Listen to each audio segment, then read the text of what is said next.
Hello beautiful people అందరూ ఎలా ఉన్నారు? బాగున్నారా? అందరూ ఆకుకూరలు తినడానికైతే ఇష్టపడతారు. కాకపోతే అది కడిగి శుభ్రం చేసి వండడానికి ఎక్కువ టైం పడుతుందని బద్ధకించేస్తాం కదా! ముందు రోజే వాష్ చేసి పెట్టుకుంటే కొంచెం టైం సేవ్ అవుతది నాకైతే.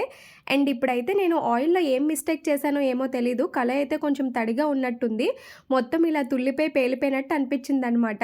నాకు చాలా షాకింగ్‌గా అనిపించింది. అండ్ ఇంకా మన హోమ్ రెమెడీ అయితే ఒకటి ఉంటుంది కదా! దీన్ని ఆపడానికి కొంచెం పసుపేసాను. ఇంకా అంతా నార్మలైజ్ అయ్యింది. తర్వాత నుంచి ఇంకా వంట అయితే స్టార్ట్ చేసేసాననమాట. అప్పుడప్పుడు ఇలాంటివి జరుగుతుంటాయి. కొంచెం జాగ్రత్తలైతే తీసుకోవాలి. మేబీ ప్యాన్ అయితే తడిగా ఉన్న ప్యాన్‌లో ఆయిల్ వేసినా కూడా ఇలాంటివి జరుగుతా ఉంటాయి. నాకు తర్వాత అనిపించింది అలాగా. అండ్ ఈరోజైతే నేను తోటకూర పెసరపప్పు వేసి వండుతున్నాననమాట. మీరు ఎలా తోటకూరని ఫ్రై చేసుకుంటారా? లేకపోతే పప్పు పెట్టుకుంటారా? ఏం చేస్తారు అనేది కామెంట్ చేసేయండి. అండ్ ఇంకా ఏ ఏ స్టైల్స్‌లో తోటకూరని ఇంకెలా వండొచ్చు?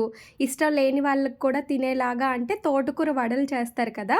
ఇంకా అలా మీరేం చేసుకుంటారు అనేది కామెంట్ చేయండి. నేనైతే కొంచెం తోటకూర మగ్గడానికి చిన్న గ్లాస్‌తో వాటర్ అయితే వేసుకున్నాను. వేసుకున్న తర్వాత అది బాగా మగ్గిన తర్వాత లాస్ట్‌లో పసుపు, కారం, సాల్ట్ వేసుకొని అడ్జస్ట్ చేసుకున్న తర్వాత ఇలా స్టవ్ అయితే కట్టేసుకుంటాను. చాలా టేస్టీగా ఉంటది.